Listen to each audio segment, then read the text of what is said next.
Hello aspirants, this is me Yasmin Gill presenting to you the PIB highlights of 14th of January. So you can follow all these videos on this particular link of an academy, plus you can also rate and review the course. So how can you do so? Just go on an academy, there you can search PIB January, and once you search PIB January, so then you'll come across a separate highlights course for the month of January. So on clicking on it, under review section you can write a review plus also give star ratings. So right now good enough, we have crossed more than 500 ratings, so it's good. So do help us in achieving this mission 1000 for the month of January. So let's begin. Firstly, under history culture section, we have small news snippets related to culture. So these were mentioned in, if I'm not wrong, Prime Minister's text of the speech which he gave. So there's a Sela Karma dance. It's a folk dance which belongs to or is done by Gond tribe in Madhya Pradesh. So this is usually done on the harvesting occasion, plus it begins with the worship of sun god. And because it is related to agriculture, some dances also disguise as scarecrow in order to symbolize the protection of their crops. Also, then we have this very popular Satriya dance from Assam. So do mention in the comment section whether Satriya is a classical dance or it is not. So Satriya is also to honor supreme power, that is the god. So do remember these both dances. Then we have under society related issues, Supreme Court and media regulation. Very important topic, and you need to know your views upon it. Do build upon them. So see, it is not just now when Supreme Court has restrained in this arena, that is media regulation. Even way back in a case in 1950, Supreme Court had then to rubbished the idea of pre-censorship. By pre-censorship, I mean something which is not even published, something which is not even telecast is actually censorship or is actually censored before that. So CGI, that is Chief Justice of India, has clarified that not only judiciary but even the executive doesn't have this power to actually do pre-censorship. Also, courts, they say that courts can be approached but only after telecast or after publication. And there is another line of thought which goes on, that is self-regulation. So people have spoken that self-regulation is the only practical thing which can be done in context of media. In context of media regulation. So why? Because to keep a democracy healthy, we need constantly debate and discussion, and therefore it is only self-regulation which can be done. Curbing the media power from outside would be dangerous and could backlash as well. So there's a freedom of speech and expression which have to be kept, or which has to be kept.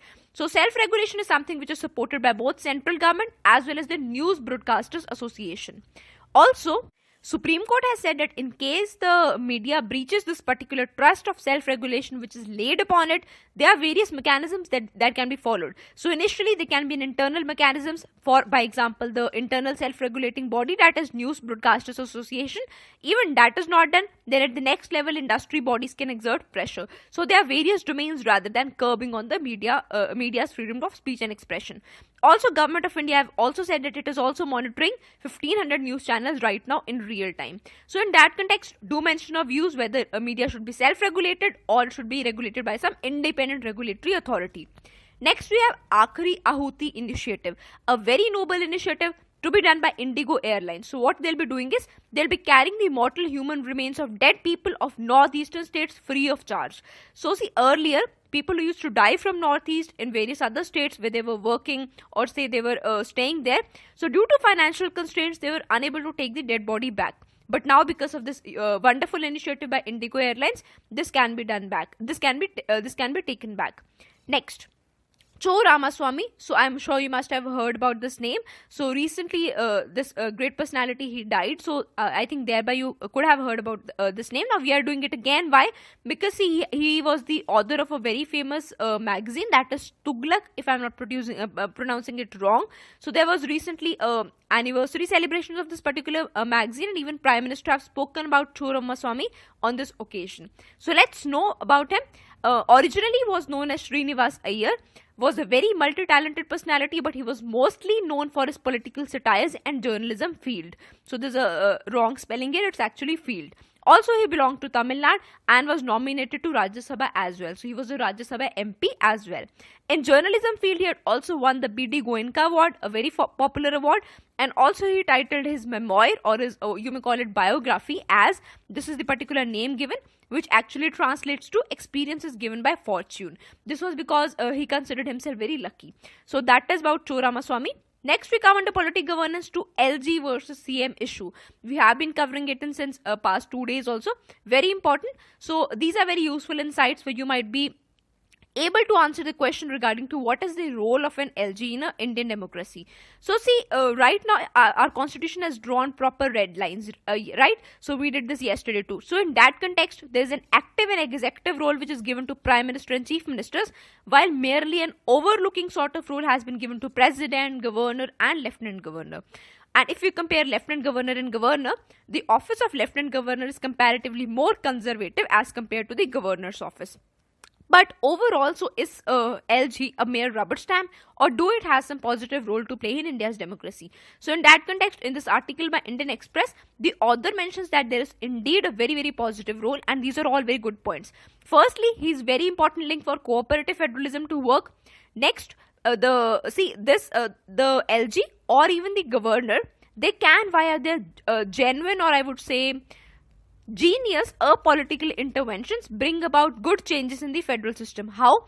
Just to cite an example, during the tenure of President K.R. Narayanan, he returned the idea of imposition of president's rule in one of the states, and in this context protected the federal feature of our country. So in that context, certain sort of genuine and genius and timely taken apolitical interventions can help bridge the gap between the LG and CM. Also, see, in this context, because the issue is related to Kiran Bedi, so the author also says that in case the LG is previously linked to certain administrative responsibility, he or she can also use his or her administrative skills to manage the situation and bridge the gap between LG and CM in a very innovative way. Next, we have overall, though it is thought to be that the role of LG is very less confrontational, yet it is not a mere rubber stamp. In fact, in Indian democracy, the opposite of confrontation is not necessarily confirmation, but people can do various other things or various other efforts in Indian democracy by staying as LG or as governor as well. And the last point is very important. This is related to the current role or the current context. What is the role of the LG in the current context of Indian politics? See, right now we know, because of the political party and the subsequent social polarization which occurs during the voting periods, etc., about which Supreme Court has also recently banned the use of religion, language, etc. So this is the amount of social polarization which is a reality that occurs during elections. Now in that context, LG or governor can act as a conscience keeper, someone who can keep himself above the humdrum of political matters and think in an apolitical manner. So that is what is the role of an LG in a democracy, or obviously the governor too. So you can think upon this question. It asks the role of LG and governor is that of a mere rubber stamp in Indian democracy. Discuss. Next. Under economy, we have Saksham 2017. So it's a program by Petroleum Ministry. It's an awareness program. This will be a month-long program. It is to create awareness towards the judicious use of petroleum products and also to promote energy efficient appliances. So this will be known as Saksham 2017 with the full form as given here. Organized by PCRA, that is Petroleum Conservation Research Association, and certain other oil and gas PSUs under the control of Petroleum Ministry. Next, we have socio-economic caste census. We did about it yesterday too, so we'll be dealing more into it. So see, how is it different from the usual definition of poverty that we follow? See, usually Planning Commission's idea of poverty, erstwhile Planning Commission's idea of poverty was BPL approach, that is below poverty line approach, which merely focused on either the income part of it or the consumption expenditure. But now, we understand that poverty has actually grown multidimensional, and this is what SECC portrays. So it focuses on multidimensional poverty by way of various deprivation parameters. So apart from income, there are various parameters such as whether the person has a housing facility or not, and so on. So it has talked about various, there's an expert group formed on SECC under Sumit Bose, if I'm not wrong with the name. So what has it suggested? Is some of the suggestions we did yesterday. Other than that, he has also talked of bringing down the age limit for getting pension from 80 to 70, which would obviously increase the number of beneficiaries. Then he has also talked of a very good thing, which is that in case someone is excluded from these deprivation criteria, he or she can actually hold hearings at Gram Sabha level to appeal the grievance. Also, what would be the impact of such a census, that is socio-economic and caste census? Various impacts would be done. Firstly, on various schemes, for example, mostly on the National Social Assistance Program, there will be a change in the number of beneficiaries, change in the category of beneficiaries, and the subsequent change in the allocation of government funds. Next, we have, see, this might expand beneficiaries, that might cause additional revenue to be generated by the government side to actually fulfill their demands. But there will be certain issues with SECC. The first one being that Ministry of Rural Development cannot on its own conduct everything. It has to need collaboration with other ministries as well. For example, in order to distribute LPG cylinders, it needs collaboration with Petroleum Ministry and so on. Also, right now only rural data has been published. Urban and caste data were never made public, but in case we want to implement schemes in urban areas, we would need urban data as well. RBI issue, this is again very important. So we have been talking about autonomy of RBI, right? So see, the context is that it's a very it is actually focusing on the internal working of RBI, but you need to know this. You'll understand why. See, there's a board in RBI known as Central Board. So this is the board which actually keeps a check on what are the finances and what are the expenditures of the RBI management.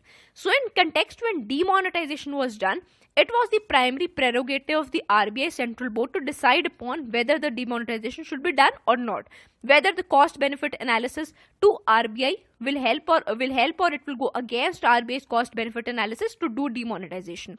So it had in its mandate to turn down the idea of demonetization when government proposed it, but it did not. Now what has happened is, how is RBI Central Board functioning? That is something wrong, which is causing a disturbance to the autonomy of RBI. How? See, there's a central board which takes decision, but with time it has delegated its responsibility to committee of the central board. Now what happens is, this committee takes almost all the decisions on its own, and they are merely cross-signed or cross-checked by the RBI Central Board.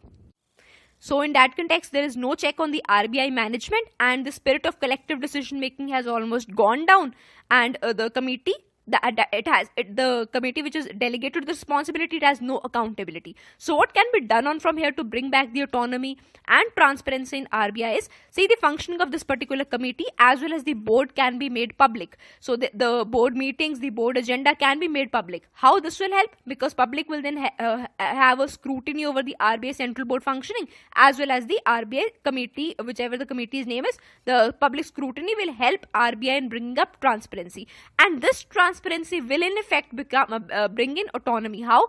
Because see, once RBI knows that all its meetings and all its agenda is open to public and public is scrutinizing it, it will be its prerogative to take wise decisions and decisions which will favor RBI. So and not go against the cost benefit analysis of RBI. In that context, it will try to maintain its own autonomy and just not toe the line of Government of India. So that's it. And these are certain MCQs which are asked in today's MCQ session. This is related to appellate tribunal for forfeited property, and the second one is related to peatland. So both of them are important. Do check them out, and you can find their answers in the MCQ course as well. So also you can enroll for the same. So that's it for today. If you find the initiative useful, do not forget to rate and review. Thank you so much.